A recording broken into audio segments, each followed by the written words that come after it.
Hello everyone, good evening. I welcome you all to today's session. और आज के session में हम प्रीवियस ईयर क्वेश्चंस, ट्रांसक्रिप्शन और आरएनए प्रोसेसिंग का पार्ट 2 करेंगे। पार्ट 1 मैंने करवा दिया है ऑलरेडी यूट्यूब पे, इसी चैनल पे 7 PM की क्लास में 2 दिन पहले। आज कल से 1 दिन पहले, मतलब 2 दिन पहले पार्ट 1 हो चुका है। ये पार्ट 2 है।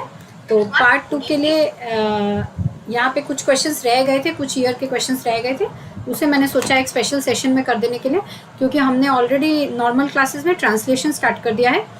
सो इसलिए मैंने इसे अलग से एक सेशन में करने की कोशिश की है। कल 1 PM पे ट्रांसक्रिप्शन इन प्रोकैरियोट्स का 1 शॉट मैराथन सेशन कर लेंगे, जिसमें सारा रिवाइज करा दूंगी। उसके बाद वाले दिन में हम यूकैरियोट्स का पूरा कंप्लीट कर लेंगे।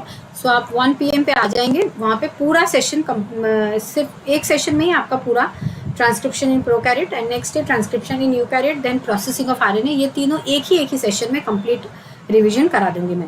सो आज की क्लास को स्टार्ट करते हैं। मैं शैल, आपकी educator CSI net life science category में, और मैं 7 PM पे अनअकैडमी की इसी चैनल पे क्लास लेती हूँ। मेरा नाम टाइप करेंगे और अनअकैडमी टाइप करेंगे तो सारा प्लेलिस्ट आपके पास आज सामने आ जाएगा। उस प्लेलिस्ट में मैंने अभी तक DNA का structure, topology of DNA, replication of DNA, prokaryote eukaryote, transcription of DNA, prokaryote eukaryote and processing of RNA complete कराया है। ट्रांसलेशन ऑलरेडी स्टार्ट हो चुका है और हर दिन मैं 7 PM पे क्लास लेती हूँ इसी चैनल पे। So let's proceed. पहला क्वेश्चन करते हैं। Eukaryotic mRNAs are modified to possess a 5' cap structure. Which one of the following is an incorrect statement about the function of the 5' cap structure? अच्छा, मैंने जिस क्लास में करवाया था ये उसके अलग क्वेश्चन है। वहाँ पे 6 पेपर्स को, आई थिंक 5 से 6 पेपर्स को वहाँ पे कवर किया था, बाकी के पेपर्स को यहाँ पे कवर करने की कोशिश की गई है। सो ये पहला क्वेश्चन है, आप इसको रीडिंग कीजिए। आप चाहें तो इसको सॉल्व करके मुझे आंसर बोल सकते हैं, नहीं तो मैं प्रोसीड करूँगी। So eukaryotic mRNAs are modified to possess a 5' cap structure. Which one of the following is an incorrect statement about the function of the 5' cap structure? तो आपको क्या लगता है क्या हो सकता है इसका आंसर? अटेम्प्ट कीजिए।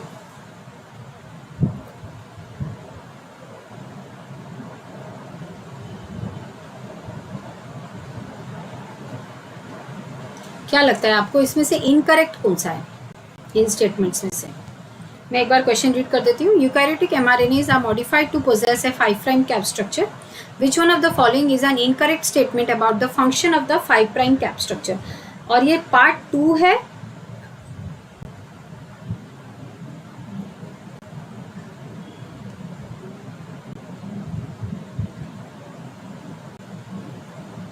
ये पार्ट 2 है, मैं ऑलरेडी पार्ट 1 करा चुकी हूँ।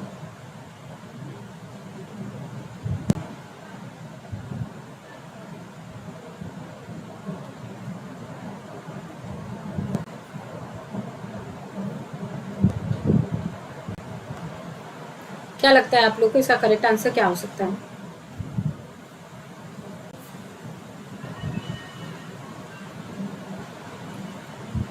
पढ़िए ऑप्शंस को ठीक से।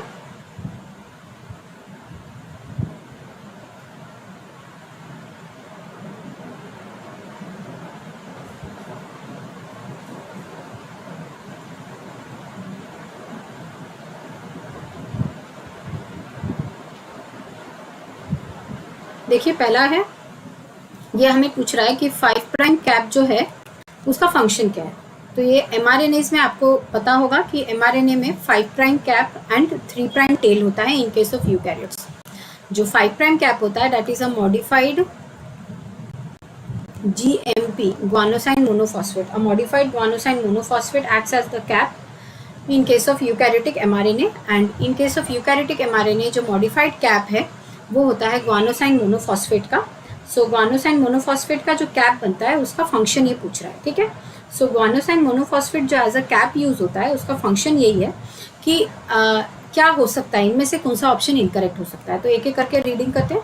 It protects the mRNA from 5' to 3' exoribonuclease attack. ये करेक्ट है, क्योंकि जो कैप होता है वो इसी के लिए ही बनता है ताकि वो जो mRNA है उसको इस डायरेक्शन में डिग्रेडेशन से रोक सके।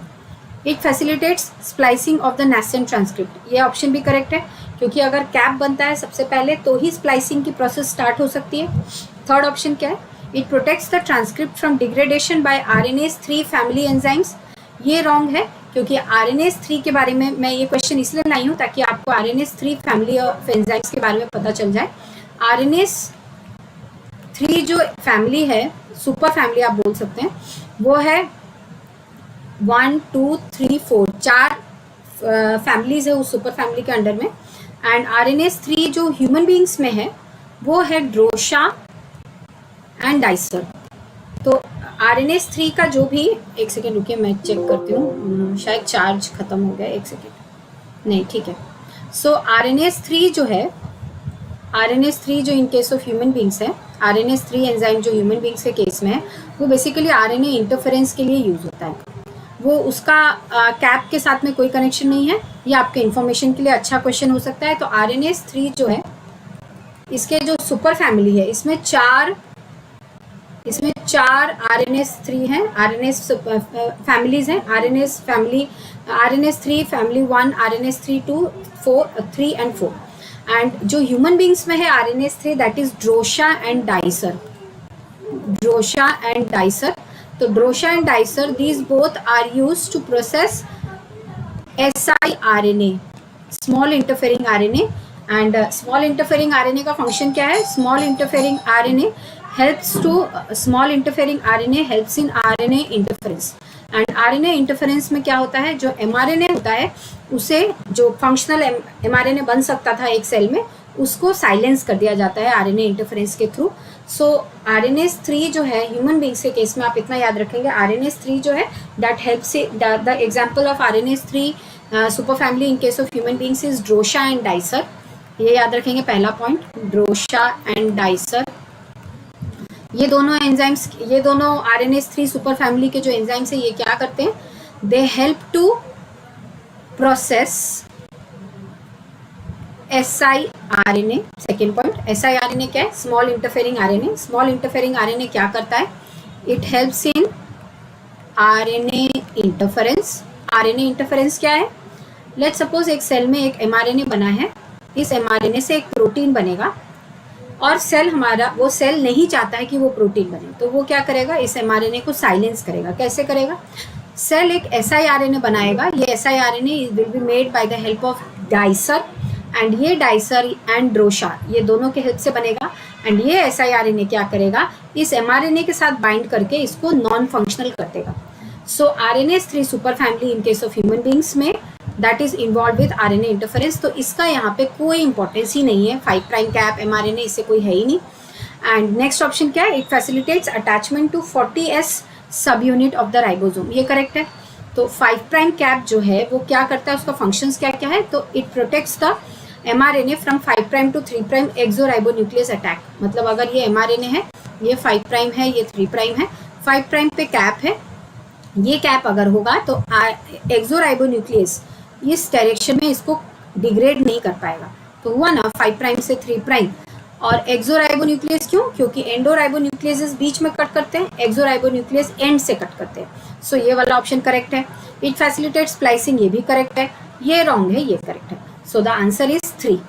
आई होप आप लोगों को क्लियर हो गया होगा। सो आगे बढ़ते हैं नेक्स्ट क्वेश्चन की तरफ। Run-off transcription assays were performed to establish the specificity of 3 novel sigma factors for their promoters. Results of the experiments are shown below. ये एक इलेक्ट्रोफोरेसिस का हमारे पास रिजल्ट है और इसमें क्या किया है? रन ऑफ ट्रांसक्रिप्शन ऐसे किया गया है। इसमें क्या दिखाया गया है? सिग्मा फैक्टर, जो सिग्मा फैक्टर है, 3 तरह के सिग्मा फैक्टर्स के बारे में यहाँ पे बात की गई है। A, B, C, ये तीनों नोवेल हैं, मतलब नए टाइप के हैं। और उसकी स्पेसिफिसिटी प्रमोटर्स के लिए 2 प्रमोटर यूज़ किए गए हैं, promoter 1 and promoter 2। Sigma factor 3 तरह के हैं, A, B, C। और आपको पता होगा सिग्मा फैक्टर क्या है? तो sigma factor helps in transcription, या इट हेल्प्स इन, आप बोल सकते हैं इट हेल्प्स इन आइडेंटिफिकेशन, या it helps in binding with the promoter in case of prokaryotes, and it helps in initiation of transcription in case of prokaryotes. So sigma factor क्या करता है? It helps to bind with the promoter of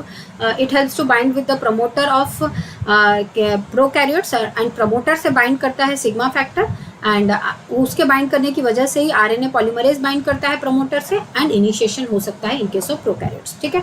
so sigma factor का role क्या है? It helps in proper binding of RNA polymerase with the promoter in case of prokaryotes. तो यहाँ पे sigma factor कितने हैं? 3 तरह के दिखाए गए हैं, ए बी सी। प्रमोटर कितने हैं? 2 तरह के, ठीक है। तो देखिए यहाँ पे जो है सिग्मा ए जो है ये प्रमोटर 2 से बाइंड करने के लिए, इसके मतलब सिग्मा ए जो है वो प्रमोटर 2 से बाइंड कर सकता है, क्योंकि यहाँ पे एक बैंड हमको दिख रहा है। सिग्मा बी प्रमोटर 1 से बाइंड कर सकता है, यहाँ पे एक बैंड दिख रहा है। सिग्मा ए और बी जो है वो भी प्रमोटर 1 से ही बाइंड करेगा, और सिग्मा सी जो है वो प्रमोटर 1 और प्रमोटर 2 से बाइंड कर सकता है। सो इनमें से जो करेक्ट इन्फरेंस है, फॉलोइंग इन्फरेंस, ये इन्फरेंसेस उन्होंने दिए हैं, स्टेटमेंट्स दिए हैं, इसमें से बोला जा रहा है कि जो करेक्ट रिजल्ट है वो क्या है। तो आप आइडेंटिफाई करके मुझे आंसर बोल सकते हैं, मैं फिर आपको एक्सप्लेन करूंगी प्रॉपरली। आप ये क्वेश्चन एक बार पढ़ लीजिए।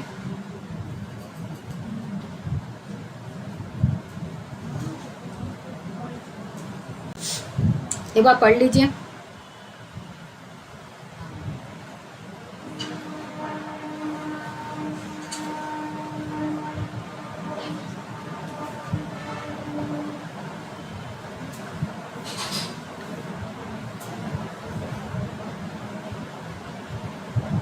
क्या लगता है आपको इसका ऑप्शन क्या हो सकता है? करेक्ट आंसर क्या हो सकता है?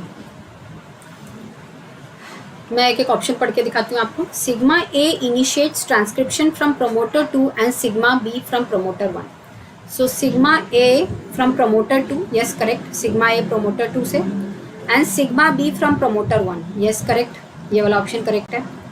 Sigma C can initiate transcription from both promoters, sigma C promoter 1 promoter 2, yes ये भी ऑप्शन करेक्ट है। Third, sigma B prevents initiation of transcription from promoter 2। देखिए ये वाले ऑप्शन को एक बार चेक करने की कोशिश करते हैं। सिग्मा बी अगर है तो प्रमोटर 1 से बाइंड किया है, सिग्मा ए और बी का कॉम्बिनेशन भी प्रमोटर 1 से किया है। मतलब क्या है कि सिग्मा बी जो है वो प्रमोटर 2 से बाइंड ही नहीं कर सकता, क्योंकि जब वो अकेला था तब भी प्रमोटर 1 के साथ था, और ए और बी मिलके थे तब भी प्रमोटर 1 के साथ था। लेकिन ए अकेला प्रमोटर 2 के साथ बाइंड कर सकता है। देखिए मैं एक बार और दिखाती हूँ अच्छे से। देखिए सिग्मा ए जो है वो प्रमोटर 2 के साथ में बाइंड किया है इस डायग्राम के हिसाब से, सिग्मा बी प्रमोटर 1 के साथ में। तो ए जब अकेला था तब वो प्रमोटर 2 के साथ बाइंड किया था, लेकिन जब ए और बी मिलके थे तो वो प्रमोटर 1 के साथ बाइंड किया, और बी जब अकेला था तब वो प्रमोटर 1 के साथ बाइंड किया।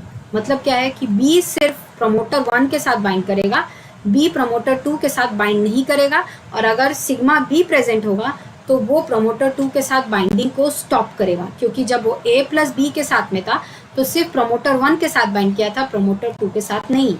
तो ये वाला स्टेटमेंट करेक्ट है। Sigma B prevents initiation of transcription from promoter 2, yes correct, ये भी करेक्ट है, ये भी करेक्ट है। Next, sigma A initiates transcription from promoter 1, sigma A initiates from transcription from promoter 1, भूल, ये भी रॉन्ग है, ये रॉन्ग है।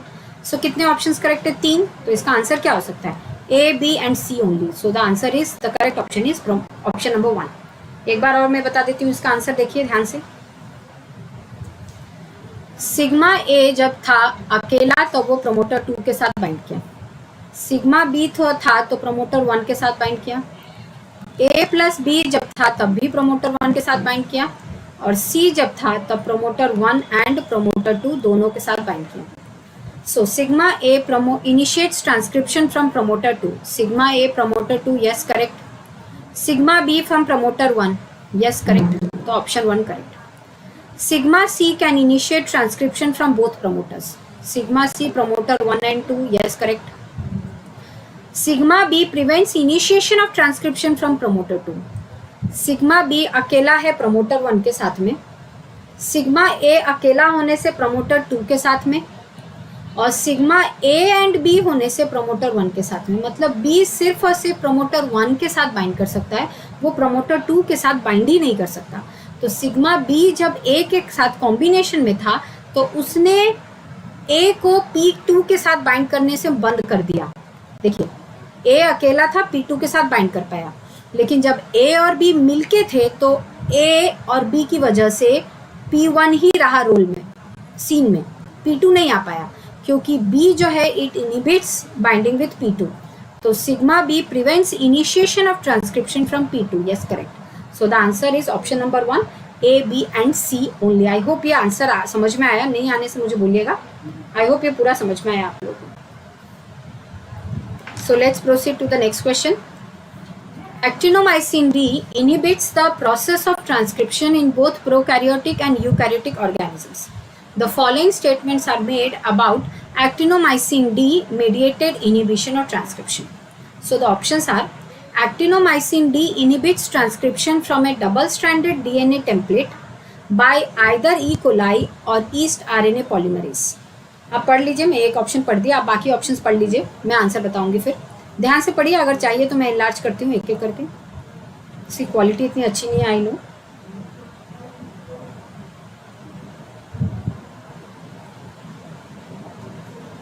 अगर क्लियर नहीं है तो मुझे बोलिए, मैं आंसर आई थिंक ऐसे ही क्लियर होगा. तो क्या बोल रहा है इस क्वेश्चन में कि एक्टिनोमाइसिन डी एक इनिबिटर है. ठीक है, तो inhibits the process of transcription. तो एक्टिनोमाइसिन जो क्वेश्चन है मैं उसको थोड़ा सा बता देती हूँ. Actinomycin D prokaryote and eukaryote दोनों में ट्रांसक्रिप्शन को रोकता है. ठीक है, अब एक्टिनोमाइसिन डी के बारे में कुछ स्टेटमेंट्स बनाए गए हैं इस स्टेटमेंट के बेसिस पे. ठीक है, पहला स्टेटमेंट क्या है? Actinomycin D inhibits. अच्छा, ये दोनों में इनिबिट कर रहा है, प्रोकैरियोट और यूकैरियोट में ट्रांसक्रिप्शन को बंद कर रहा है. ठीक है, तो actinomycin D inhibits transcription from a double-stranded DNA template by either E. coli or yeast RNA polymerase. मतलब actinomycin D जो है वो ट्रांसक्रिप्शन को रोक रहा है. किसमें? E. coli मतलब प्रोकैरियोट में और ईस्ट में मतलब यूकैरियोट में. दोनों में बंद कर रहा है. और दोनों में ट्रांसक्रिप्शन हो कैसे रहा है? RNA पॉलीमरेज की वजह से. तो एक्टिनोमाइसिन डी RNA पॉलीमरेज की वजह से जो ट्रांसक्रिप्शन हो सकता था प्रोकैरियोट और यूकैरियोट में उसको रोक रहा है. ठीक है, तो ये लगभग ठीक ही लग रहा है. ऑप्शन ठीक ही है, क्योंकि अगर ये स्टेटमेंट मैं दे रही हूँ आपको, एक स्टेटमेंट दे रही हूँ कि एक्टिनोमाइसिन डी ट्रांसक्रिप्शन को रोक रहा है ना. एक्टिनोमाइसिन डी मैंने आपको स्टेटमेंट दिया, it prevents transcription in prokaryote eukaryote. ठीक है, अब प्रोकैरियोट यूकैरियोट को में एक्टिनोमाइसिन डी ट्रांसक्रिप्शन को रोक रहा है. मेरा ये स्टेटमेंट है. अब इस बेसिस पे कुछ इन्फरेंसेस बनाए गए, कुछ रिजल्ट्स निकाले गए. पहला रिजल्ट है एक्टिनोमाइसिन डी जो है वो ट्रांसक्रिप्शन को रोकेगा डबल स्ट्रैंडेड डीएनए टेम्पलेट से. ऑफ कोर्स जो डीएनए होता है 5 प्राइम 3 प्राइम 3 प्राइम 5 प्राइम, तो ये डीएनए होता है. इससे ही ट्रांसक्रिप्शन होकर आरएनए बनता है. तो एक्टिनोमाइसिन डी प्रोकैरियोट यूकैरियोट दोनों में ही डीएनए से आरएनए बनाने के प्रोसेस को रोक रहा है, मतलब ट्रांसक्रिप्शन को रोक रहा है by the help of RNA polymerase. Transcription जो कि आरएनए पॉलीमरेज की वजह से हो सकता था. प्रोकैरियोट में सिर्फ आरएनए पॉलीमरेज एंजाइम का नाम है, यूकैरियोट में आरएनए पॉलीमरेज 2 है. ये दोनों की वजह से डीएनए से जो आरएनए बन सकता था उसे रोक रहा है एक्टिनोमाइसिन डी. तो ये ऑप्शन तो लगभग ठीक ही लग रहा है, इसमें कुछ गड़बड़ नहीं है, ये करेक्ट है. Second, actinomycin D inhibits transcription from a single stranded RNA template by eukaryotic viral RNA polymerase. एक बार और इसको पढ़ो. Actinomycin D inhibits transcription from a single stranded RNA template. Transcription RNA template से तो होता ही नहीं है. ट्रांसक्रिप्शन होता किससे? डीएनए टेम्पलेट से हो सकता है. तो ये ऑप्शन तो करेक्ट रॉन्ग ही लग रहा है. आगे बढ़ते हैं. Actinomycin D inhibits transcription from single stranded 5-174 DNA template by E coli RNA polymerase immediately after viral DNA entry. Actinomycin D inhibits transcription from a single-stranded 5-174 DNA template by E. coli RNA polymerase immediately after viral DNA entry. ये भी लगभग ठीक लग रहा है. अभी इसके बारे में एनालाइज नहीं करेंगे, लेकिन लगभग इसमें कोई बड़ी प्रॉब्लम अभी नहीं लग रही. इसको भी टिक कर देते हैं. आगे बढ़ते हैं. Actinomycin D inhibits transcription from double-stranded RNA template by eukaryotic RNA polymerase 2. ये भी पूरा रॉन्ग है, क्योंकि एक्टिनोमाइसिन डी जो आरएनए पॉलीमरेज 2 की वजह से तो ट्रांसक्रिप्शन होता है, that is due to DNA template not RNA template. तो ये पूरा ही गलत है. तो ऑप्शन बी एंड डी तो पूरा ही गलत आ रहा है. ए और सी थोड़ा बहुत करेक्ट आ रहा है. अब इसका ऑप्शन देख लेते हैं कौन कौन सा हो सकता है. तो A only, A B and D, A B and C, A and D only. क्या बोल रहा है? Which of the following combinations of the above statements is a true representation of the mechanism of actinomycin D mediated inhibition? तो अभी तक आपको कुछ पता नहीं है, मैं एज अ स्टूडेंट आपको ये सॉल्व करने की बता रही हूँ. ठीक है, तो मुझे ठीक लगा ऑप्शन ए एंड सी। लेकिन यहाँ पे देखिए कोई भी ऐसा ए और सी का कॉम्बिनेशन नहीं मिल रहा है, तो करेक्ट क्या हो सकता है? ए तो 100% करेक्ट लग रहा है ना। बी रॉन्ग है पूरा ही, डी पूरा ही रॉन्ग है। सी के बारे में हमें ये पता नहीं है कि वायरल डीएनए एंट्री के बाद होता है या नहीं, लेकिन ए तो पक्का ही करेक्ट है। तो इसका आंसर ऐसे केस में अगर आपको गेस करने का सिचुएशन बन रहा है तब कैसे करेंगे? तब मैं अगर आपके जगह पे होती है एज अ स्टूडेंट इसको हम अप्रोच करेंगे तो स्टेटमेंट ए करेक्ट है, ए ओनली, ठीक है। क्योंकि बी और सी तो आउटरेजियसली, बी और डी तो पूरा ही गलत है, ये पूरा रॉन्ग है, ये पूरा रॉन्ग है, ये पूरा रॉन्ग है। तो अब करेक्ट क्या है? ए। आपको सी में थोड़ा डाउट लग रहा था कि आफ्टर वायरल डीएनए एंट्री होगा या नहीं, या ये स्टेटमेंट में थोड़ा डाउट था, लेकिन उसे भी कॉम्बिनेशन बनाने से नहीं होगा। सो the answer is A only, ठीक है। आगे बढ़ते हैं। मैं आपको अनअकैडमी के बारे में थोड़ा बता दूं। Unacademy is the largest platform where you can prepare yourself for CSI NET life science entrance exam. My code is shell K10 और ये कोड अगर आप यूज़ करेंगे तो आपको 10% ऑफ मिलेगा सब्सक्रिप्शन लेने पे। एंड आप ये कोड यूज़ करने से ही मेरे स्पेशल क्लासेस जो कि ऐप पे होते हैं, क्योंकि अनअकैडमी की जो लर्नर्स ऐप पे मैं वहाँ पे स्पेशल क्लासेस लेती हूँ जो कि पूरे फ्री हैं, उसे आप अनलॉक कर सकते हैं। इसके बारे में हम बात करेंगे। और अनअकैडमी की लर्नर्स ऐप प्ले स्टोर में अवेलेबल है, आप उसे डाउनलोड कर लीजिए। वहाँ पे बहुत सारे फ्री प्रोडक्ट्स हैं जिसे आप यूज़ कर सकते हैं। फ्री प्रोडक्ट्स मतलब स्पेशल क्लासेस जो कि पूरे फ्री हैं, फिर टेस्ट और क्विज। तो टेस्ट और क्विज आपको बता पाएंगे कि आपकी प्रिपरेशन कहाँ है। सो स्पेशल क्लासेस, टेस्ट और क्विज ये सब एब्सोल्युटली फ्री है लर्नर्स ऐप पे, तो क्यों ना इसे यूज़ करो। इसे आप डाउनलोड कर लीजिए, मेरा कोड यूज़ कीजिए शेल K10। मेरे सारे क्लासेस को आप अनलॉक कर पाएंगे ये यूज़ करने से, और ये कोड यूज़ करने से आप मेरे स्पेशल क्लासेस, टेस्ट और क्विज अनलॉक कर पाएंगे। ऐप पे मैं क्लास लेती हूँ नॉर्मली 5 PM पे, वहाँ पे मैं प्रोटीन पढ़ा रही हूँ, और स्पेशल क्लासेस जब होंगे तब वहाँ पे स्पेशल क्लासेस में मैं स्पेशल टॉपिक्स खाली कराती हूँ। सो आप वो ऐप डाउनलोड करके वहाँ से प्रोटीन अगर पढ़ना चाहते हैं फिलहाल में तो मेरा कोड यूज़ कर सकते हैं। एंड ऑल्सो एनिमल बिहेवियर, मैं वहाँ पे एनिमल बिहेवियर भी पढ़ाती हूँ।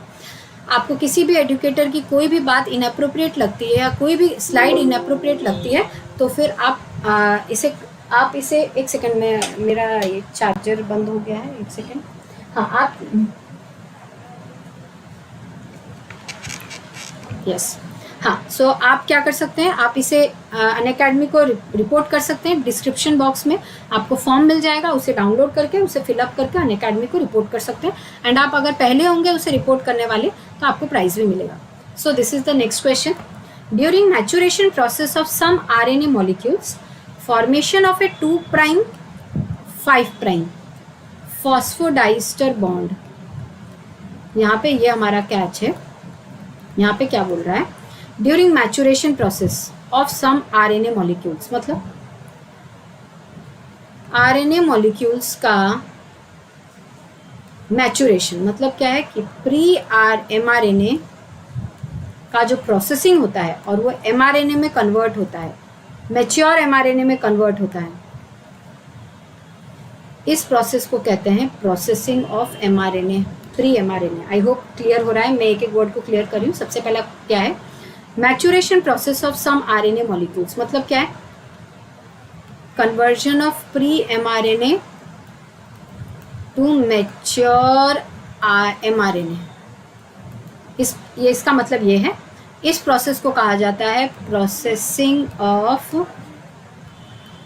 प्री mRNA और hnRNA। एंड प्रोसेसिंग में 3 प्रोसेस होते हैं, आपको पता है क्या क्या है? कैपिंग, स्प्लाइसिंग एंड टेलिंग, ये 3 प्रोसेस है। ये उसी के बारे में बात कर रहे हैं, during maturation process of some RNA molecules. तो मैचुरेशन का मतलब है conversion of pre mRNA into mature RNA, ठीक है। अब ये बोल रहे हैं कि इस मैचुरेशन प्रोसेस के दौरान में 2' से 5' फॉस्फोडाइस्टर बॉन्ड बन रहा है। तो अब आपको याद करना होगा कि ऐसा कब होता है? तो ऐसा ऑफकोर्स स्प्लाइसिंग के टाइम होता है। कैपिंग में क्या होता है? 5' एंड में मॉडिफाइड गुआनोसाइन मोनोफॉस्फेट को एज अ कैप लगा देते हैं। टेलिंग में क्या होता है? 3' एंड में पॉली ए का सीक्वेंस लगा देते हैं, तो वहाँ पे तो फॉस्फोडाइस्टर लिंकेज बनाने जैसा कुछ प्रोसेस आएगा ही नहीं। स्प्लाइसिंग में क्या होता है? तो स्प्लाइसिंग में इंट्रॉन का जो मिड पॉइंट होता है, जो ब्रांच पॉइंट होता है, वो अटैक करता है 5' स्प्लाइस साइट पे। मैं पूरा प्रोसेस दिखाऊंगी। फिर 5' स्प्लाइस साइट अटैक करता है 3' स्प्लाइस साइट में, कटिंग होती है, ट्रांसस्टेरिफिकेशन रिएक्शन होता है, इंट्रॉन बाहर जाता है और एक्सॉन्स जुड़ते जाते हैं। इस प्रोसेस के दौरान ही फॉस्फोडाइस्टर बॉन्ड बनता है एंड दैट टू 2 प्राइम से 5 प्राइम वाला। सो आपको इन दो स्टेटमेंट से कुछ हिंट्स लेना होगा। पहले स्टेटमेंट का मतलब है प्रोसेसिंग ऑफ प्री एमआरएनए और hnRNA, that is conversion of pre mRNA into mature mRNA. And इस प्रोसेस में 3 स्टेप्स होते हैं, कैपिंग, स्प्लाइसिंग एंड टेलिंग। ये तीनों प्रोसेस के मिला के ये वाला प्रोसेस होता है। And 2 prime to 5 prime phosphodiester bond अगर आपने वर्ड देख लिया, मतलब आपको जानना है कि यहाँ पे स्प्लाइसिंग की बात की जा रही है। ठीक है, अब ये ऑप्शन है, आप पढ़िए ऑप्शंस को, मैं फिर आपको इसका आंसर बताऊंगी। पढ़िए ऑप्शंस को।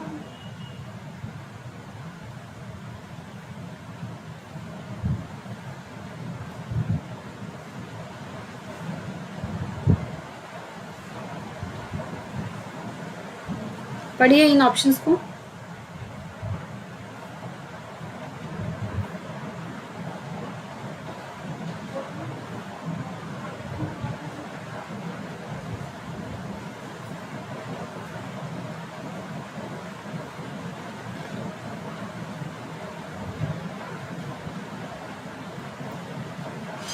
मैं पढ़ती हूँ, रीडिंग करती हूँ, आप भी रीडिंग कीजिए मेरे साथ, सॉल्व करेंगे। Spliceosome mediated removal of intronic sequences occurs through the formation of 2 prime to 5 prime phosphodiester bond। मतलब क्या बोल रहा है कि spliceosome mediated removal of इंट्रॉनिक sequence, यहाँ पे देखेंगे, यहाँ पे मैं समझा दूंगी, ये फर्स्ट ऑप्शन है। मतलब बोल रहा है कि जब स्प्लाइसिंग होगी तो क्या होगा, इंट्रॉन हटेगा, इंट्रॉन हटने के टाइम में 2 प्राइम से 5 प्राइम फॉस्फोडाइस्टर बॉन्ड बनेगा। तो ये बात तो करेक्ट है, क्योंकि स्प्लाइसिंग के टाइम में मैंने आपको बताया कि 2 प्राइम से 5 प्राइम फॉस्फोडाइस्टर बॉन्ड बनता है, तो ये ऑप्शन करेक्ट है। आगे बढ़ते हैं। Removal of group 2 introns occurs through formation of 2 prime से 5 प्राइम फॉस्फोडाइस्टर बॉन्ड, ये भी करेक्ट है, क्योंकि मैंने आपको बताया था group 2 intron and group 1 intron, these 2 are self splicing introns. मतलब ये दोनों जो होते हैं वो खुद से अपने आप ही काट के हटाते हैं एक्सॉन्स के बीच में से, एंड इन्हें स्प्लाइसियोसोम्स की ज़रूरत नहीं होती है, लेकिन ये प्रोसेस सेम करते हैं। जैसे स्प्लाइसियोसोम के हेल्प से नॉर्मल इंट्रॉन खुद को काट के हटाएगा, वैसा ही ग्रुप 2 और ग्रुप 1 इंट्रॉन बिना स्प्लाइसियोसोम के हेल्प से खुद को काट के हटाएगा। तो प्रोसेस दोनों में सेम है, तो ये ऑप्शन भी करेक्ट है, क्योंकि यहाँ पे स्प्लाइसियोसोम वर्ड यूज़ नहीं किया गया है, ये भी नहीं कहा गया है कि ग्रुप 2 इंट्रॉन स्प्लाइसियोसोम यूज़ करता है, बस बोला गया है कि ग्रुप 2 इंट्रॉन्स 2 प्राइम से 5 प्राइम फॉस्फोडाइस्टर बॉन्ड बनाता है। तो ये ऑप्शन करेक्ट है, ये भी करेक्ट है। नेक्स्ट क्या बोल रहे हैं, enzymatic removal of introns from the yeast tRNA precursors involves 2 prime से 5 प्राइम फॉस्फोडाइस्टर बॉन्ड फॉर्मेशन, ये रॉन्ग है, क्यों अभी बताऊंगी। Then RNase P mediated 5 prime end maturation of tRNA precursors involves formation of a 2 prime to 5 prime phosphodiester bond, ये भी गलत है, क्योंकि जब टीआरएनए का प्रिकर्सर होता है ना, प्री टीआरएनए, जब उसकी स्प्लाइसिंग होकर मैच्योर टीआरएनए बनता है ना, तो वो हो सकता है आरएनएस पी की वजह से, नहीं तो एंजाइमेटिक प्रोसेस हो सकता है। ये दोनों में एक प्रोसेस यूज होता है, एंड वो दोनों में ही जब इंट्रॉन निकलता है तो वहाँ पे 2 प्राइम से 3 प्राइम फॉस्फोडाइस्टर बॉन्ड बनता है, 2 प्राइम से 5 प्राइम नहीं बनता है, 2 प्राइम से 3 प्राइम फॉस्फोडाइस्टर बॉन्ड बनता है, ये बात याद रखेंगे। सो इसका आंसर क्या है, ए एंड बी ओनली, या ए एंड बी। अब इस प्रोसेस को मैं आपको दिखाती हूँ कि 2 प्राइम से 5 प्राइम फॉस्फोडाइस्टर बॉन्ड बनता कैसे है इंट्रॉन रिमूवल में। सबसे पहले तो उसके लिए आपको देखना होगा कि ये एक्सॉन है, ये इंट्रॉन है, ये एक्सॉन है, एक्सॉन इंट्रॉन एक्सॉन। मैं इसको एनलार्ज करके दिखाती हूँ आपको, देखिए ये है एक्सॉन, ये है इंट्रॉन, ये है एक्सॉन। इंट्रॉन का ये एक्सॉन इंट्रॉन का ये पहला जंक्शन है, एक्सॉन इंट्रॉन का ये दूसरा जंक्शन है। तो एक्सॉन इंट्रॉन का ये जो पहला जंक्शन है इसको कहा जाता है 5 prime splice site. Exon intron का ये दूसरा जंक्शन जो है इसे कहा जाता है 3 प्राइम स्प्लाइस साइट। और ये बीच में बीचों बीच लगभग नहीं, लेकिन ये इंट्रॉन के अंदर का रीजन का एक पोर्शन होता है जिसमें कि ए रहता है, एडेनाइन मॉलिक्यूल रहता है, एक एडेनाइन मॉलिक्यूल रहेगा, उसे कहा जाएगा ब्रांच साइट। तो 3 पोर्शन है, 5 prime splice site, branch site and 3 prime splice site. ठीक है, तो ये जो एडेनाइन है ये अटैक करता है 5 प्राइम स्प्लाइस साइट पे, ठीक है, 5 प्राइम स्प्लाइस साइट अटैक करता है 3 प्राइम स्प्लाइस साइट में। ठीक है, जब ए अटैक करता है 5 प्राइम स्प्लाइस साइट में, यहाँ पे कट होता है। ठीक है, फिर ये जब अटैक करता है यहाँ पे, तब यहाँ कट होता है और इंट्रॉन बाहर आ जाता है। आई होप आपको समझ में आ गया। ओके, देखिए यहाँ पे इंट्रॉन का जो ए है ये यहाँ पे कट करता है, यहाँ एक्सॉन है, यहाँ एक्सॉन है। ऐसे होने की वजह से ये इससे अलग हो जाता है, ऐसा हो जाता है, ठीक है। अब ये एक्सॉन है, ये यहाँ अटैक करता है, ठीक है। इसकी वजह से एक्सॉन दोनों मिल जाते हैं और इंट्रॉन लैरिएट के फॉर्म में बाहर आ जाता है। आई होप आपको समझ में आया। यहाँ देखिए, ये एक्सॉन है, ये इंट्रॉन है, ये एक्सॉन है, ये ए है, ये यहाँ अटैक करेगा, इसकी वजह से एक्सॉन हट जाएगा, ये एक्सॉन है और इंट्रॉन ऐसे बन जाएगा, ठीक है। ये यहाँ अटैक करेगा, फिर दोनों एक्सॉन जुड़ जाएंगे एक दूसरे से, इंट्रॉन अलग हो जाएगा। आई होप समझ में आ रहा है। ये सब होगा एडेनाइन की वजह से, और एडेनाइन जब मैं ड्रॉ करूँगी ऐसा दिखेगा। और आपको पता है एडेनाइन मॉलिक्यूल जो है, जो कि शुगर के साथ अटैच्ड है, इसका 5 प्राइम में, 3 प्राइम और 2 प्राइम तीनों पोजीशंस में OH होगा, क्योंकि ये एक राइबोस शुगर है आरएनए का। जो 5 प्राइम है, ये 5 प्राइम वाला A इसके ऊपर वाले के साथ अटैच्ड हो जाएगा। A का जो 5 प्राइम वाला फॉस्फेट है वो ऊपर वाले न्यूक्लियोटाइड के साथ अटैच्ड होगा। 3 प्राइम जो है वो नीचे वाले के साथ अटैच्ड होगा। मतलब 5 प्राइम और 3 प्राइम वाला जो पोजीशन है वो फॉस्फोडाइस्टर लिंकेज बनाने में हेल्प कर देगा।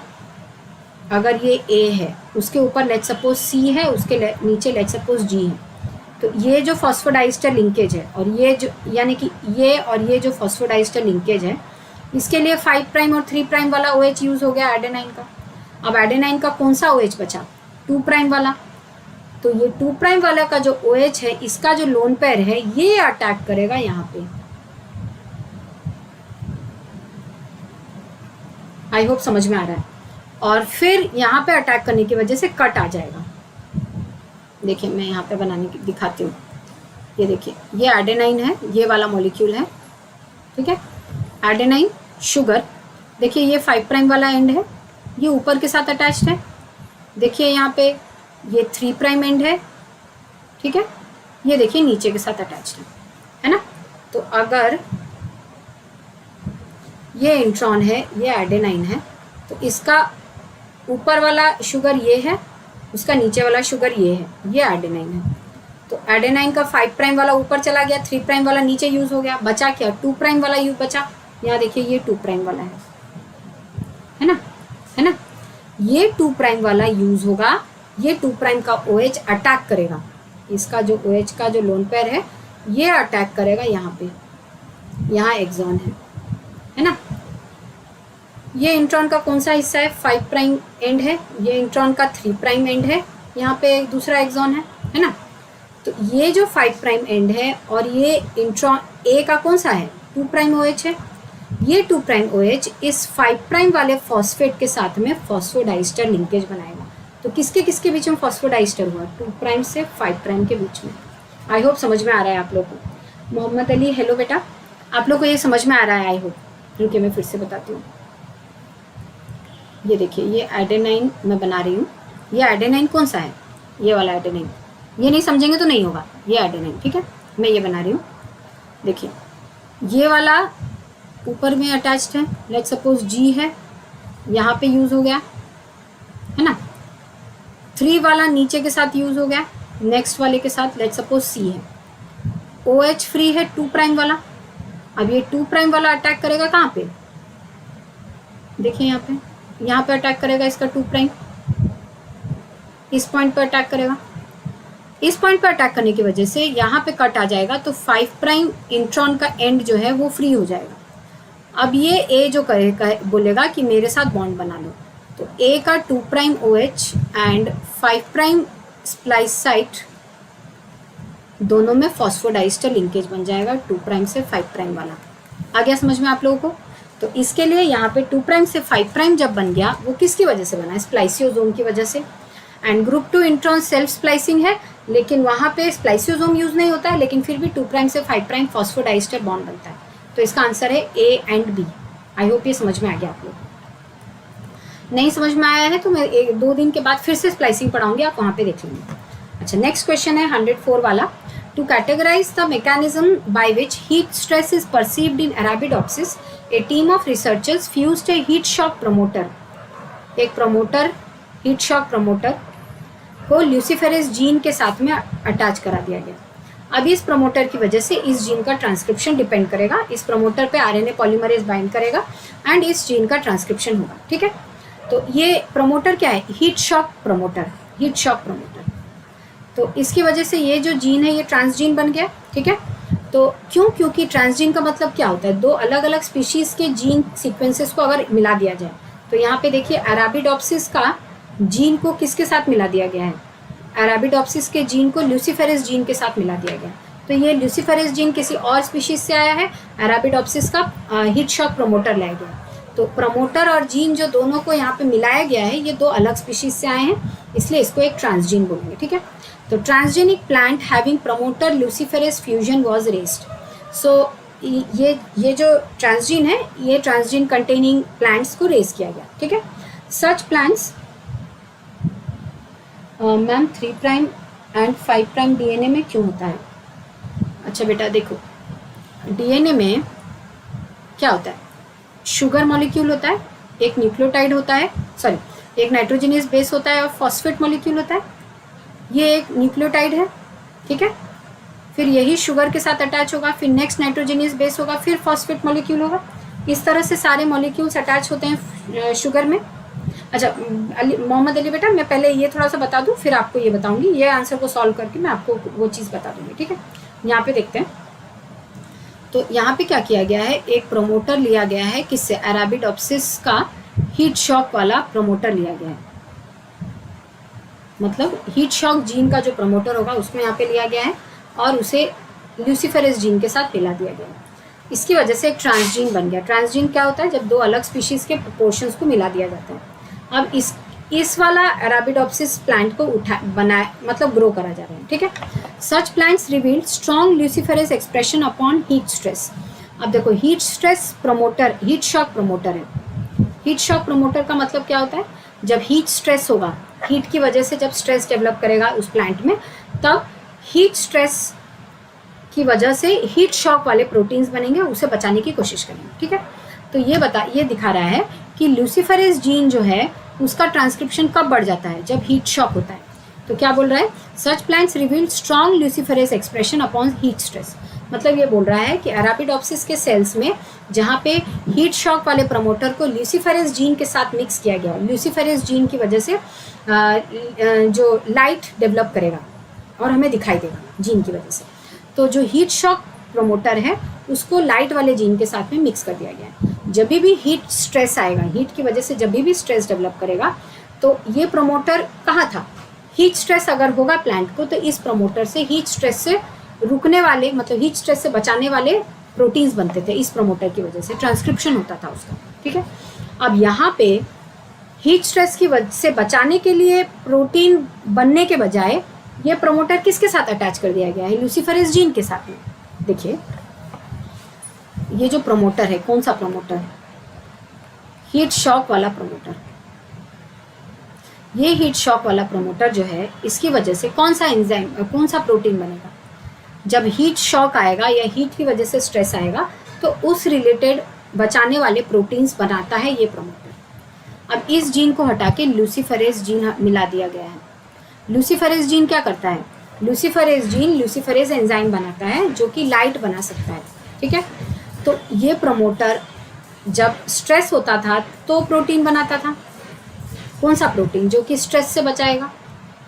अब प्लांट में स्ट्रेस से बचाने वाले प्रोटीन के जीन की जगह पे ल्यूसीफेरेज जीन लगा दिया गया है, तो जब भी स्ट्रेस होगा तभी ये प्रमोटर काम करेगा। लेकिन अब ये स्ट्रेस से बचाने वाले प्रोटीन बनाने के बजाय ये ल्यूसीफेरेज जीन से प्रोटीन बनाते जा रहा है। आई होप समझ में आ रहा है। तो देखो, such plants reveal strong luciferase expression upon heat stress but they showed no expression under unstressed condition. क्योंकि ये जो प्रमोटर है, इसका काम क्या है? इसका काम ही है कि जब स्ट्रेस होगा तो वो अपने जीन से प्रोटीन बनाएगा और उस स्ट्रेस से बचाएगा। अब इस प्रमोटर के अंदर जो जीन था उसको हटा के ल्यूसीफेरेज जीन लगा दिया गया है, तो भी काम तो उसका वही है।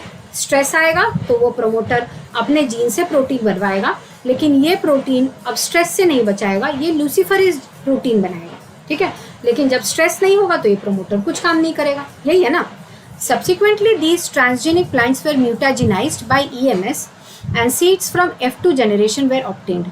To analyze the downstream positive regulators of heat stress, the researchers should analyze seedlings that are expressing luciferase in the presence of heat stress. अब उन्होंने क्या किया, इसको ऐसे प्लांट्स को म्यूटाजिनाइज कर दिया गया, म्यूटेशन कर दिया गया. म्यूटेशन करने की वजह से हीट स्ट्रेस जब होगा तब प्रमोटर्स काम ही नहीं करेगा. तब इनमें से कौन सा ऑप्शन करेक्ट हो सकता है? तो उन्हें क्या लेना चाहिए? Expressing luciferase in the presence of heat stress, ये तो गलत होगा क्योंकि पहले लूसीफरेज एक्सप्रेस करता था हीट स्ट्रेस की वजह से, लेकिन म्यूटेशन कर दिया गया है तो अब लूसीफरेज एक्सप्रेस ही नहीं करेगा हीट स्ट्रेस की वजह से. तो ये ऑप्शन तो करेक्ट है, ऑप्शन भूल है. Then not expressing luciferase in the presence of heat stress, देखिए ये करेक्ट है क्योंकि नॉर्मली क्या था, हीट स्ट्रेस होगा तो वो प्रमोटर अपने जीन को से ट्रांसक्रिप्शन कराएगा, भले वो जीन कोई भी हो, लूसीफरेज जीन हो या स्ट्रेस वाले जीन हो. तो अगर म्यूटेशन कर दिया गया है तो वो प्रमोटर अपने जीन से प्रोटीन नहीं बनवाएगा. तो इस वाले ऑप्शन को साइंटिस्ट को ढूंढना पड़ेगा, इस वाले प्लांट्स को, F2 वाले सीड्स को ढूंढना पड़ेगा साइंटिस्ट को. आई होप आप लोग को समझ में आ रहा है. उसके बाद expressing luciferase in the absence of heat stress, ये तो नहीं होगा क्योंकि लूसीफरेज तो हीट स्ट्रेस के प्रेजेंस में हो रहा है, म्यूटेशन कर दिया गया है. Not expressing luciferase in the absence of heat stress, ये भी नहीं होगा. तो ये वाला ऑप्शन करेक्ट है. देखिए ऐसे टाइप के क्वेश्चंस आएंगे, थोड़ा ध्यान से पढ़ने से आप आराम से कर सकते हैं. ये सेक्शन सी का क्वेश्चन है, 4 मार्क आपको इतनी आसानी से आ जाएगा अगर आप क्वेश्चन को थोड़ा आराम से पढ़ें. डरने की बात यहाँ पे नहीं है, यहाँ पे सिर्फ आराम से पढ़ने की बात है. इस क्वेश्चन में सिर्फ इतना ही बोल रहा है कि हीट शॉक वाला प्रमोटर किस जीन को बनाएगा? हीट शॉक वाले जीन को बनाएगा. जब स्ट्रेस आएगा, मतलब हीट की वजह से स्ट्रेस आएगा, तो वो प्रमोटर ट्रांसक्रिप्शन करेगा और उससे प्रोटीन बनाएगा. हमने उसके जीन को हटा के लूसीफरेज जीन डाल दिया. तो अब जब भी हीट स्ट्रेस आएगा तो वो प्रमोटर से लूसीफरेज वाला प्रोटीन बनेगा, उसको म्यूटेशन कर दिया गया. मतलब क्या है, हीट की वजह से शॉक आएगा, फिर लूसीफरेज जीन नहीं बनाएगा क्योंकि म्यूटेशन हो चुका है. इसकी वजह से ये वाला ऑप्शन करेक्ट होगा. इस तरह से सोचेंगे तो ये वाला ऑप्शन आपको करेक्ट लगेगा. आई होप समझ में आ गया बेटा. थोड़ी देर में आपको बताती हूँ मोहम्मद बेटा. अच्छा, तो आप अनअकैडमी की लर्नर्स ऐप अगर डाउनलोड करेंगे, वहाँ मेरा कोड यूज़ करेंगे तो आपको मेरे सारे फ्री क्लासेस जो हैं वो अनलॉक मिलेंगे. एंड आप पहले के भी क्लासेस कर सकते हैं एंड जो नए मैं करूँगी वहाँ भी कर सकते हैं, प्रोटीन एंड एनिमल बिहेवियर के. उसके अलावा जब आप अपना गोल डालेंगे CSI UGC नेट, तो आपको 2 तरह की सब्सक्रिप्शन मिलेगी, plus and iconic. Plus and iconic में क्लासेस एक तरह से होती हैं, दोनों में लाइव क्लासेस होती हैं जहाँ पे आप एडुकेटर से लाइव पढ़ सकते हैं, उनसे सारे डाउट्स पूछ सकते हैं. बहुत सारे टेस्ट सीरीज चलते हैं, unlimited practice and structure schedule. तो दोनों सब्सक्रिप्शन के ये फ़ायदे हैं. लेकिन आइकॉनिक के बहुत सारे एक्स्ट्रा फ़ायदे हैं. वहाँ पे आपको एक पर्सनल कोच मिलेगा जिससे आप पर्सनली डाउट पूछ सकते हैं. आपको स्टडी प्लानर मिलेगा, बाई वीकली रिव्यूज़ मिलेगा, स्टडी बूस्टर सेशंस मिलेंगे, पर्सनलाइज्ड डाउट सॉल्विंग क्लासेस मिलेंगे, interview preparations and preparatory study material. ये देखिए प्लस के बेनिफिट्स हैं, आइकॉनिक के ये एंड ये दोनों बेनिफिट्स हैं. अब नेक्स्ट क्वेश्चन करते हैं. देखिए ये भी क्वेश्चन काफ़ी इजी है, ध्यान से देखेंगे तो आपको ये क्वेश्चन बहुत इजी लगेगा, आसानी से सॉल्व कर सकते हैं. सेक्शन सी का है. आंसर मैंने जानबूझ के छोड़ा है ताकि आपको सिखा सकूं कि कैसे इस क्वेश्चन को एनालाइज किया जाता है. ध्यान से पढ़िए इस क्वेश्चन को, आप पढ़िए, तब तक मैं मोहम्मद का आंसर करती हूँ. बेटा 3' से 5' DNA में क्यों होता है? देखिए बेटा ये शुगर है, ठीक है, जो कि DNA में होता है. शुगर मतलब कार्बोहाइड्रेट. कार्बोहाइड्रेट जो DNA में होता है उसमें 5 कार्बन एटम्स होते हैं. देखिए ये फर्स्ट कार्बन है, ये सेकेंड कार्बन है, ये थर्ड कार्बन है एंड ये फोर्थ कार्बन है. तो ये जो फर्स्ट कार्बन है इसमें H और OH लगा होता है, इसमें H और OH है, इसमें भी H और OH है, इसमें है CH2OH. ये हमारा शुगर है. बेटा वैसे प्लेलिस्ट में मैंने ये सब समझाया है, आप DNA का स्ट्रक्चर एक बार देख लेंगे बेटा प्लीज़. DNA का स्ट्रक्चर, मेरा नाम देंगे शैल झा अनअकैडमी. DNA स्ट्रक्चर का प्लेलिस्ट आपके सामने आ जाएगा, उसमें मैंने ये डिटेल में बताया है. मैं यहाँ पे थोड़ा सा ओवरऑल बता देती हूँ, आप डिटेल में वहाँ से देख लेना. तब तक बाकी के लोग ये क्वेश्चन पढ़िए, मैं फिर एनालिसिस का इसका तरीका आपको सिखाऊंगी. तो बेटा DNA में क्या होता है, ये जो शुगर होता है, फर्स्ट कार्बन जो होता है वो यूज़ हो जाता है नाइट्रोजीनियस बेस के साथ बॉन्डिंग करने में. सेकेंड कार्बन जो होता है उसके पास H और H होता है, H और OH होता ही नहीं है, और OH चाहिए होता है बॉन्ड बनाने के लिए. थर्ड कार्बन जो होता है उसमें OH और H होता है, और जो फोर्थ कार्बन होता है, यहाँ पे फोर्थ कार्बन है, उसके पास सिर्फ H है और एक CH2OH है. तो देखिए ये फिफ्थ कार्बन है, तो 1 2 3 ये फोर्थ है, ये फिफ्थ है. तो कौन कौन से OH हैं? 3rd कार्बन का OH है और 5th कार्बन का OH है, और किसी के पास OH नहीं है। 1 के पास OH था, लेकिन वो OH नाइट्रोजनियस बेस के साथ ग्लाइकोसाइडिक बॉन्ड बनाने में चला गया। 2nd के पास OH है ही नहीं, 3rd के पास है, 4th के पास है ही नहीं, 5th के पास है। तो इसीलिए 3rd और 5th वाला यूज़ होगा फॉस्फोडाइस्टर बॉन्ड बनाने में। 3rd वाला यूज़ होगा नीचे वाले न्यूक्लियोटाइड के साथ में बनाने के लिए, और 5th वाला यूज़ होगा ऊपर के साथ में बनाने के लिए। इस तरह से एक एक न्यूक्लियोटाइड जुड़ेंगे और हमारा DNA बनेगा। तो अगर ये एक न्यूक्लियोटाइड है, न्यूक्लियोटाइड मतलब शुगर, नाइट्रोजनियस बेस और फॉस्फेट, तो ये अगर न्यूक्लियोटाइड है तो इसका 5th वाला यूज़ होगा ऊपर के साथ और 3rd वाला यूज़ होगा नीचे के साथ। और ये जो बॉन्ड है ये है हमारा फॉस्फोडाइस्टर बॉन्ड। तो 5th वाला यूज़ हो जाएगा ऊपर वाले के साथ में फॉस्फोडाइस्टर बॉन्ड बनाने के लिए, फॉस्फोमोनोइस्टर बॉन्ड बनाने के लिए, और 3rd वाला यूज़ हो जाएगा इसके साथ बनाने के लिए। ठीक है, अब उसके बाद क्या, अब अगर ये पहला, ये DNA है, 2 DNA के स्ट्रैंड्स हैं, इसका जो पहला न्यूक्लियोटाइड है, इसका लास्ट वाला न्यूक्लियोटाइड, इसका पहला न्यूक्लियोटाइड, इसका लास्ट वाला न्यूक्लियोटाइड। पहला न्यूक्लियोटाइड मैं यहाँ पे बनाती हूँ, शुगर, नाइट्रोजनियस बेस CH2OP, जो 5th कार्बन है वो उसके साथ में एक फॉस्फेट मॉलिक्यूल अटैच्ड है 5th कार्बन के साथ में। ठीक है, 3rd वाला यूज़ हो गया नेक्स्ट के साथ में बनाने के लिए, नेक्स्ट न्यूक्लियोटाइड। इस तरह से नीचे आते आते आते जो लास्ट वाला न्यूक्लियोटाइड है वो अगर मैं यहाँ पे बनाने की कोशिश करूँगी तो उसका 5th वाला यूज़ हो जाएगा ऊपर के लिए, और 3rd वाला फ्री रह जाएगा, 3rd कार्बन पे OH फ्री रह जाएगा। तो 5 प्राइम का मतलब है कि सबसे पहला वाला न्यूक्लियोटाइड का 5th पोजीशन में 5th कार्बन के पास फॉस्फेट है। 3rd प्राइम का मतलब है, 3 प्राइम का मतलब है कि 3rd कार्बन के पास OH फ्री है, इसीलिए 5 प्राइम से 3 प्राइम डायरेक्शन होता है एक स्ट्रैंड का। दूसरे स्ट्रैंड का 3 प्राइम से 5 प्राइम होता है। तो इस स्ट्रैंड का 3 प्राइम का मतलब है कि इसका ऊपर वाले शुगर का 3rd प्राइम में OH फ्री है, और यहाँ का 5 प्राइम का मतलब है कि इसका लास्ट वाले शुगर का 5th प्राइम पे फॉस्फेट फ्री है।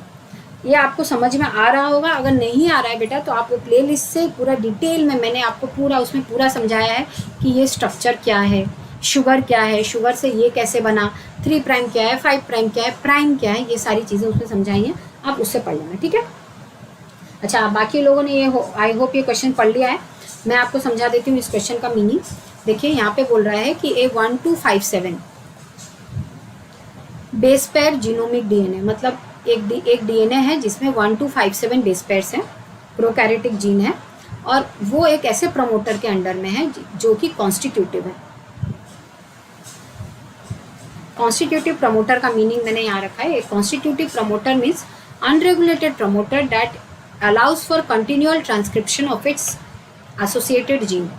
यहाँ पे क्या बोल रहा है, 1257 बेस पेयर का एक जीन है, वो ऐसे प्रमोटर के अंदर है जो कि कॉन्स्टिट्यूटिव है। कॉन्स्टिट्यूटिव प्रमोटर का मतलब होता है एक ऐसा प्रमोटर जिसके अंडर में अगर एक जीन होगा तो उस जीन से हमेशा ट्रांसक्रिप्शन होता रहेगा, हमेशा अनस्टॉप नॉन स्टॉप ट्रांसक्रिप्शन होता रहेगा। ठीक है, और उसके बाद बोल रहा है कि इस जीन में पॉली ए सिग्नल है,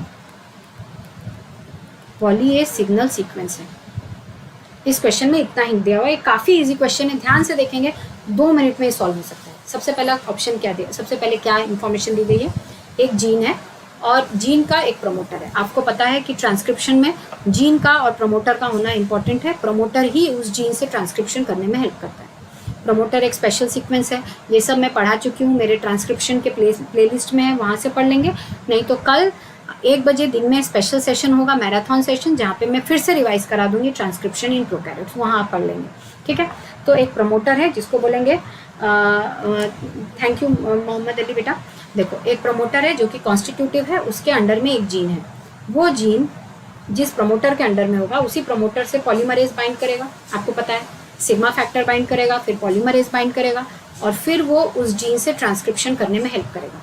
अगर आपको ये समझ में आ रहा है अच्छी बात है, नहीं आ रहा है तो प्लेलिस्ट से देख लेना, फिर भी नहीं आ रहा है तो कल की क्लास कर लेना। अब क्या बोल रहा है, उस जीन में एक पॉली ए सिग्नल सीक्वेंस है। पॉली ए सिग्नल सीक्वेंस क्या होता है, देखिए यहाँ पे मैंने रखा है उसका डिस्क्रिप्शन। ये अगर DNA है, ठीक है, DNA का ये जीन है, लेट्स सपोज जिसका ट्रांसक्रिप्शन होना है, ये उसका प्रमोटर है।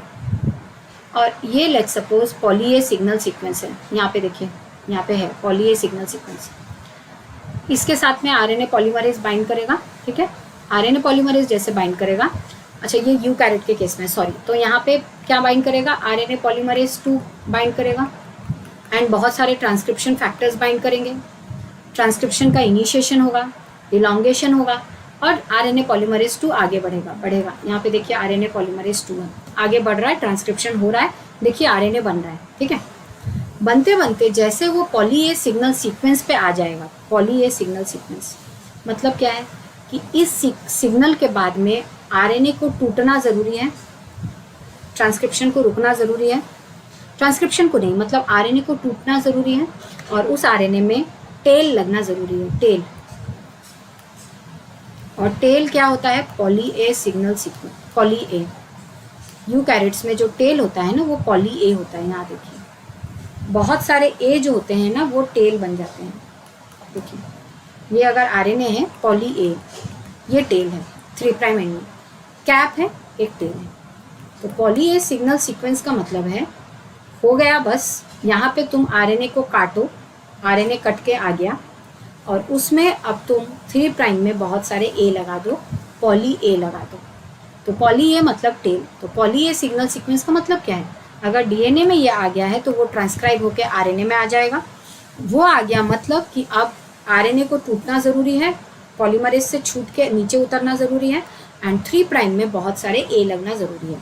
इसका मतलब क्या है कि जहाँ पे भी पॉली ए सिग्नल सीक्वेंस आ गया, मतलब क्या है कि वहाँ पे जो आरएनए है, मीनिंगफुल आरएनए जिसको सेल यूज़ करेगा, वो टूट जाएगा, उतना ही दूर तक का आरएनए बनेगा। आई होप इतना समझ में आ गया आप लोगों को। तो जो क्वेश्चन है उसमें बोल रहा है कि एक प्रमोटर है जिससे कि कंटिन्यूसली उस जीन से ट्रांसक्रिप्शन होता रहेगा और उसमें पॉली ए सिग्नल सीक्वेंस है। उसकी पोजीशन नहीं बताई गई है, बस बोला गया है कि एक पॉली ए सिग्नल सीक्वेंस है। मतलब क्या है, जहाँ पे भी पॉली ए सिग्नल सीक्वेंस होगा वहाँ पे आरएनए बनना बंद हो जाएगा, ट्रांसक्रिप्शन नहीं बंद होगा। माइंड यू, ट्रांसक्रिप्शन नहीं बंद होगा, वहाँ पे आरएनए बनना बंद हो जाएगा। ट्रांसक्रिप्शन कंटिन्यू करता है उसके बाद भी, मैं पढ़ा चुकी हूँ, उसका मीनिंग क्या है, कैसे है, ये सब मैंने प्लेलिस्ट में बोल दिया है। जो लोग नहीं समझ पा रहे वो परसों की क्लास में, जहाँ पे मैं यूकैरियोट का ट्रांसक्रिप्शन फिर से मैराथन सेशन में रिवाइज कराऊंगी, वहाँ देख लीजिए। सो इतना समझ में आ गया आप लोग को। अब आगे बढ़ते हैं। अब क्या बोल रहा है, अब इसके बाद दिखा जा रहा है कि 3 आरएनए बने। इसके बाद बोल रहा है कि 3 एमआरएनए बने। तीनों का लेंथ है, एक का है 555 बेस पेयर, एक का है 981 बेस पेयर, एक का है 1257 बेस पेयर, ठीक है, 3। अब मुझे बोल रहा है कि ये स्टेटमेंट्स दिए गए हैं, अब बता रहा है कि कौन सा स्टेटमेंट आपके हिसाब से करेक्ट है, ठीक है। मैं आपको बताती हूँ कैसे इसको एनालाइज करना है। देखिए, द 3 mRNAs रिप्रेजेंट, मतलब ये 3 जो है, alternately spliced transcripts due to the presence of putative intronic sequences in the gene। Transcription होने के बाद जो mRNA बनता है उसे बोलते हैं प्री mRNA। उसमें इंट्रॉन और एक्सॉन होते हैं, ठीक है। उसकी स्प्लाइसिंग होती है। स्प्लाइसिंग ज़्यादातर में ऑल्टरनेटिव स्प्लाइसिंग होती है। जो स्प्लाइसिंग होती है वो ज़्यादातर ऑल्टरनेट स्प्लाइसिंग होती है। ऑल्टरनेटिव स्प्लाइसिंग मैं पढ़ा चुकी हूँ ऑलरेडी, इसलिए आज प्रैक्टिस करवा रही हूँ। जो नहीं जानते हैं वो प्लेलिस्ट देख लें, नहीं तो मैं पढ़ाऊँगी तब देख लेना, अभी रिवाइज जब कराऊंगी। ऑल्टरनेट स्प्लाइसिंग में क्या होता है, तो इंट्रॉन्स जो है उन्हें हटाने के बजाय जो नॉर्मल इंट्रॉन्स हैं, ये एक्सॉन 1 है, ये एक्सॉन 1 है, ये इंट्रॉन है, ये एक्सॉन 2 है, ये इंट्रॉन है, ये एक्सॉन 3 है, ये इंट्रॉन है, ये एक्सॉन 4 है। नॉर्मल स्प्लाइसिंग में 1 2 3 4 सारे इंट्रॉन्स हट जाएंगे और ये चारों एक्सॉन्स जुड़ जाएंगे एक दूसरे से। ऑल्टरनेट स्प्लाइसिंग में क्या होगा कि ये एक्सॉन्स एक एक करके हटने के बजाय ग्रुप में हटने लग जाएंगे। मतलब ऐसा हो सकता है कि इसका ये हटे इसके साथ में, ये दोनों अगर हट जाएंगे, पूरा प्रोसेस मैं नहीं समझा रही हूँ, ऊपर से खाली बोल के जा रही हूँ ताकि हम इसको कंप्लीट कर सकें आज के सेशन को। ये समझाने का आज पूरा टाइम नहीं है अभी। तो ये वाला इंट्रॉन इसके साथ में कट के जाएगा, तो ये 2 भी चला जाएगा उसके साथ में। तो अब जो ऑल्टरनेटिव स्प्लाइसिंग की वजह से जो मिलेगा वो क्या मिलेगा, 1 3 4। ऐसा भी हो सकता है कि ये वाला इंट्रॉन इसके साथ चला जाए, तो क्या हो जाएगा, 2 और 3 भी उसके साथ चला जाएगा एक्सॉन, तो हमें क्या मिलेगा, 1 4, ठीक है। इसको बोलते हैं ऑल्टरनेट स्प्लाइसिंग। ऑल्टरनेटिव स्प्लाइसिंग में क्या होता है इंट्रॉन्स अकेले न जाके ग्रुप में जाते हैं और अपने बीच के एक्सॉन को भी लेके चले जाते हैं। इसकी वजह से वैरायटी ऑफ mRNA हमको मिलता है। ठीक है, आगे समझ में ऑल्टरनेटिव स्प्लाइसिंग। तो यहाँ पे क्या बता रहा है कि 3 mRNA मिला 555, 981, 1257। तो ये कैसे पॉसिबल है? ऑल्टरनेट स्प्लाइसिंग की वजह से ही ना पॉसिबल है, क्योंकि एक प्री mRNA है, अगर इसका स्प्लाइसिंग करके एक ही mRNA बनता, अगर नॉर्मल स्प्लाइसिंग होती तो यहाँ देखिए एक ही mRNA, लेकिन यहाँ पे बोल रहा है कि 3 है हमारे पास। तो ये पॉसिबल किसकी वजह से? नॉर्मल स्प्लाइसिंग की वजह से नहीं है। किसकी वजह से? ऑल्टरनेट स्प्लाइसिंग की वजह से। और ये याद रखना, हमेशा ऑल्टरनेट स्प्लाइसिंग नहीं होती है, नॉर्मल भी होती है, मैक्सिमम टाइम ऑल्टरनेट होती है। तो ये वाला तो करेक्ट है। प्यूटेटिव का मतलब होता है रेप्यूटेड, मतलब वो इंट्रॉन का डेफिनेशन है, प्रॉपर पता है हमें कहाँ है ये, वो प्यूटेटिव का मतलब ये होता है। तो ये ऑप्शन तो करेक्ट है। ठीक है, next, the gene sequence was characterized by the presence of potential polyadenylation signals that resulted in premature termination of transcription. ठीक है, तो ये जो 3 mRNA बना, उसको एक्सप्लेन करने के लिए कुछ कुछ डेटा दिया जा रहा है। ये एक डेटा, ये एक रीज़न तो हो सकता है। ठीक है, सेकेंड रीज़न क्या बोल रहा है कि पॉली ए सिग्नल सीक्वेंस के प्रेजेंस की वजह से जहाँ पे वो था आ जा रहा था, वहाँ पे ट्रांसक्रिप्शन रुक जा रहा था। ठीक है, और सेकेंड बात क्या बता रहा है कि कॉन्स्टिट्यूटिव प्रमोटर है, मतलब कंटिन्यूसली ट्रांसक्रिप्शन हो रहा है। ठीक है, लेट्स सपोज ट्रांसक्रिप्शन एक बार हो रहा है, poly A signal sequence and में है, लंबा प्री mRNA बनेगा। सेकेंड टाइम में पॉली ए सिग्नल सीक्वेंस कहीं और है, क्योंकि उसकी जगह नहीं बताई गई है, छोटा mRNA बनेगा, कहीं और तो अलग लेंथ का mRNA बनेगा। तो ये वाला भी करेक्ट है, क्योंकि हमें 3 लेंथ ऑफ mRNA दिया गया है। तो ये भी एक रीज़न हो सकता है 3 mRNA बनने के लिए। तो ए भी करेक्ट है, बी भी करेक्ट है। अब आगे बढ़ते हैं। Expression of full length transcript was lethal to the transform cells. इसका कोई रीज़न ही नहीं है, हमारा क्वेश्चन कुछ और है, ये रीज़न कुछ और है, तो ये तो नहीं हो सकता। The transgenic plants were chimeric in nature and comprised a mix of transformed and untransformed cells. ऐसा हो ही नहीं सकता। तो ऑप्शन क्या है? ए एंड बी करेक्ट, मतलब ये वाला। आई होप आपको एनालिसिस समझ में आया है क्वेश्चन का। देखिए यहाँ पे सिर्फ और सिर्फ आपको कॉन्सेप्ट पता होना चाहिए, ऑल्टरनेट स्प्लाइसिंग क्या है, पॉली ए सिग्नल सीक्वेंस क्या है। थोड़ा सा दिमाग लगाने से ये वाला क्वेश्चन देखिए कितना ईजी होगा, और इसको आसानी से आप कर सकते हैं। देखिए काइमेरिक अगर नेचर होगा भी, तो काइमेरिक होने से काइमेरिक मतलब क्या होता है कि एक सेल में आपका जो ट्रांसजीन है वो है, दूसरे सेल में नहीं है। तो यहाँ पे ट्रांसजीन ही बोल रहा है ना, यहाँ पे क्या बता रहा है, एक प्रमोटर है, एक जीन है, उसमें पॉली ए सिग्नल सीक्वेंस है। ट्रांसजीन छोड़ दीजिए, मतलब ये सोचिए जो ट्रीटेड जीन है ये किसी सेल में है, किसी में नहीं है। इसकी वजह से तो डिफरेंट mRNA कभी नहीं बनेगा, ये रीज़न ही नहीं है डिफरेंट mRNA बनने के लिए। तो ये काइमेरिक होने से काइमेरिक ऑर्गेनिज्म बनेगा। ठीक है, तो ये रीज़न भी नहीं हो सकता। तो क्या हो सकता है? A and B. I hope आप लोग को समझ में आया, जिसे नहीं आया वो पूछ सकता है। आगे बढ़ते हैं।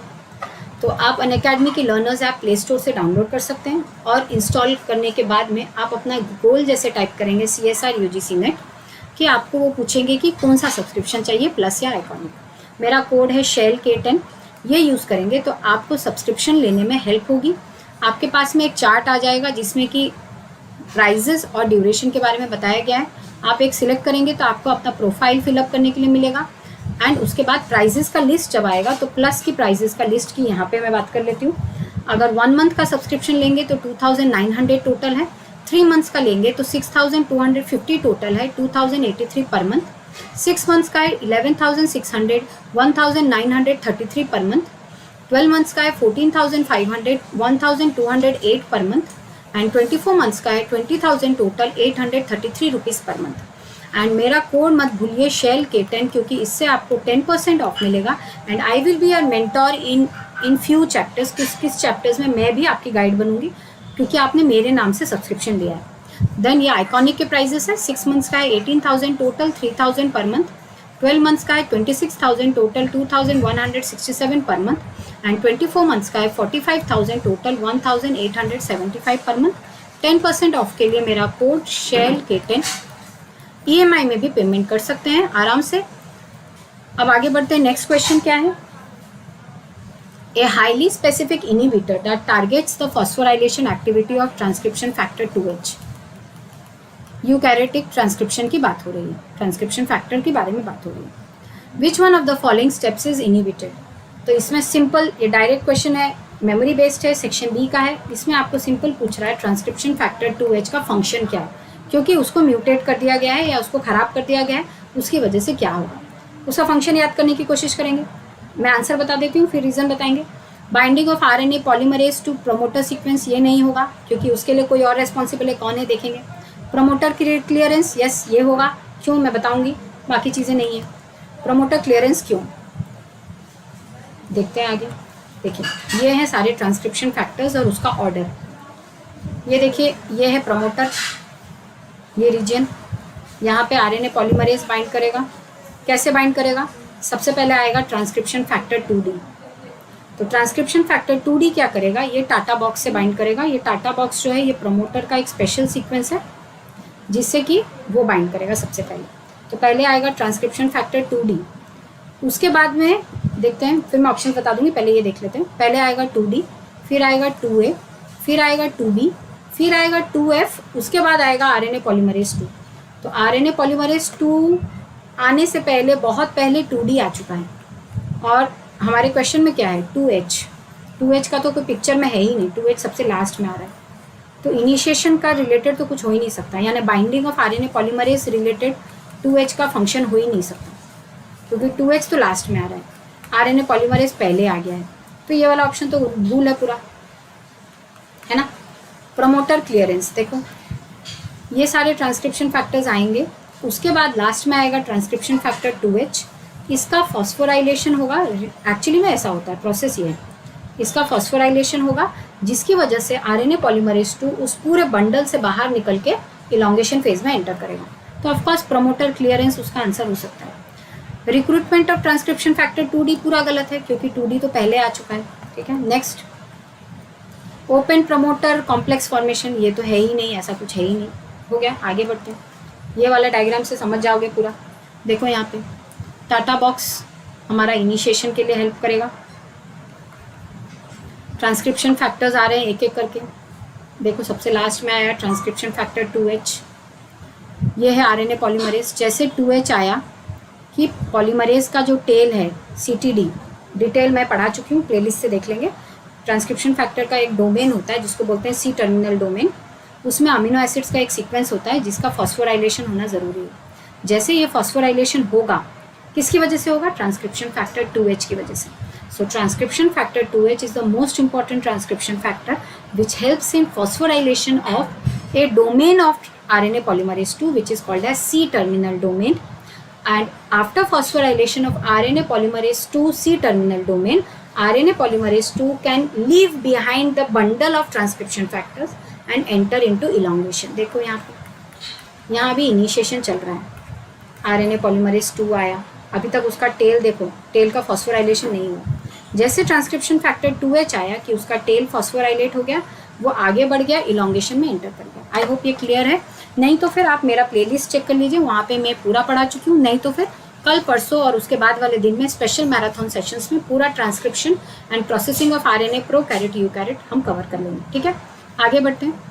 Which one of the following lambda proteins acts as both activator and repressor of transcription? The answer is C1 protein, क्योंकि C1 protein जो है it acts as a repressor and it helps the virus to establish and maintain latency। मतलब C1 protein जब repressor की तरह काम करता है तब वो लाइसोजेनिक फेज को प्रमोट करता है, ठीक है।